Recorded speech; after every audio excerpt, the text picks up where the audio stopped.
masih lagi dalam bab yang ke-20 daripada bab mabit di Mina, ya. Kita masih lagi menyebutkan bab Mina. Jadi sebagaimana yang tuan-tuan dan puan-puan sudah sedia maklum, bahawa di dalam kita bicarakan kursus haji, kita ada bicarakan rukun haji dan ada yang bicarakan wajib haji. Dan kalau kita ingat balik apa yang dinamakan rukun haji, ialah 6 perkara. Pertama ialah kita niat, keduanya ialah kita wukuf di padang Arafah, ketiganya ialah tawaf ifadah, dan keempatnya sa'i, kelimanya bercukur atau bergunting, dan yang keenamnya tertib pada kebanyakan rukun. Jadi 6 rukun haji. Manakala wajib haji pun 6 perkara.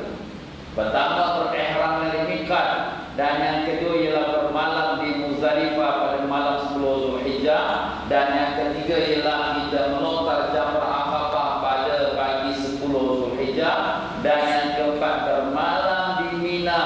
Inilah dia yang sedang kita sebutkan tuan, bermalam di Mina malam 11, 12, 13 Zulhijjah, dan yang kelima melontar 3 jamrah pada siang hari 11, 12, 13. Ini pun yang sedang kita sebutkan. Dan yang keenam, menjauhi larangan ihram. Jadi kalau selesailah kita daripada perbicaraan kita hari ini, yaitu bermalam di Mina dan juga melontar 3 jamrah, artinya selesailah kita membicarakan semua 6 perkara daripada wajib haji. Jadi alhamdulillah tuan-tuan dan puan-puan, kita punya pengajian kita di penghujung perjalanan pengajian kita. Jadi menyambung lagi kembali apa yang telah kita sebutkan di dalam membicarakan tentang wajib bermalam di Mina. Dalam bahasa Arab, mabit itu maknanya bermalam. Jadi kita gunakan perkataan mabit supaya kita membiasakan penggunaan bahasa yang sebenarnya. Jadi bila kita kata mabit di Mina, maknanya bermalam di Mina.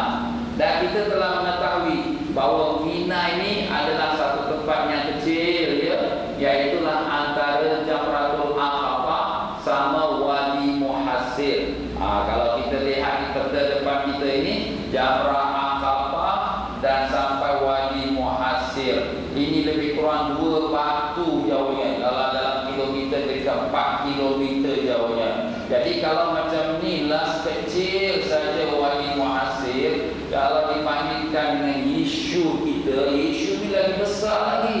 Kalau macam tu, macam mana lah nak duduk 4 juta orang tuan dalam tempat yang teramat kecil, dengan gunung-gunungnya kiri kanan, dengan tempat melontar jamrah ni sudah mengambil tempat yang banyak sekali.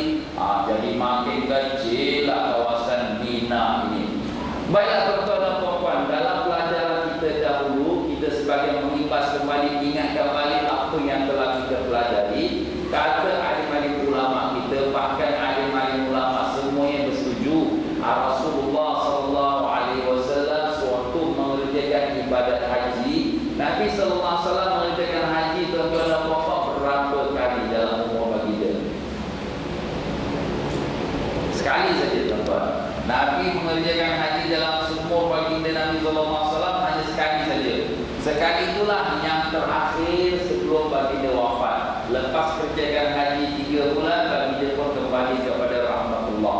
Jadi dalam haji yang Nabi SAW lakukan, Nabi ada bermalam di Mina. Jadi Nabi bermalam di Mina 3 malam. Malam 11, malam 12 dan malam 13.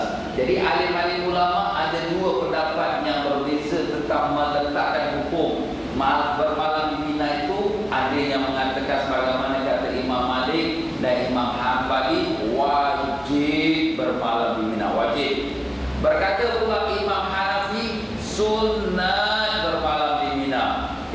Dan Nabi bermalam kat Mina, kenapa pula kata sunnah? Kata Imam Malik, sebab Nabi bermalam kat Mina, kita kena ikut. Nabi kata ikut aku. Kata Imam Hanafi, Nabi bermalam kat Mina itu sunnah, kerana ada orang-orang yang Nabi bebaskan tak perlu bermalam di Mina dan tak kena pula denda.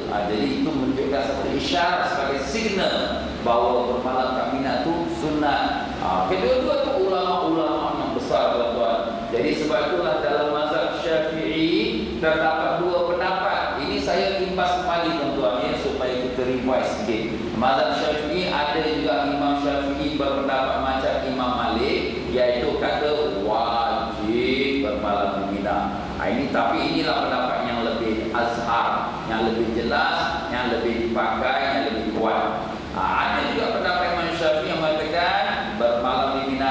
sunnah macam mazhab Hanafi. Tetapi yang lebih dipakai ialah yang mengatakan wajib. Jadi begitulah dia tuan-tuan, dalam Imam Syafi'i kita ada dua pendapat. Tapi sebagaimana saya sebutkan tadi, pendapat yang mengatakan wajib itulah yang lebih kuat dan lebih besar pegangannya. Jadi kita umumnya umat Islam yang bermazhab Syafi'i, kita mengatakan bahawa bermalam di Mina itu wajib. Walaupun demikian, ada juga pendapat Imam Syafi'i yang mengatakan sunat. Itu insya-Allah kalau sekiranya keadaan yang menentukan, kalau sampai satu masa nanti memang tak dapat juga kita bermalam kat Mina, maka tidak ada menjadi salah kalau kita berpegang pada pendapat Imam Syafi'i yang kedua itu pada masa dan keadaan yang menentukan.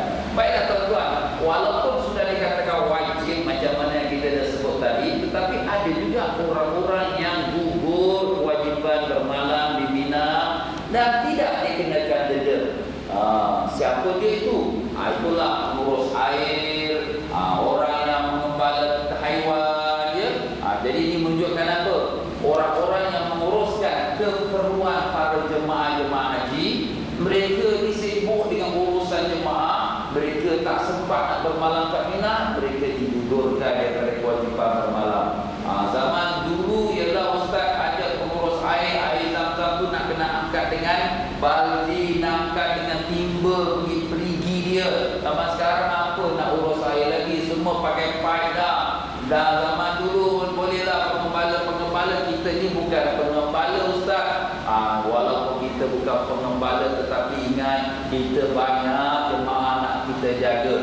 Jadi menguruskan jemaah ni pun, kalaulah keadaan memaksa tak dapat kita bermalam kat Mina, maka diberikan kelonggaran untuk tidak bermalam di Mina. Ini kalau keadaan memerlukan, ya.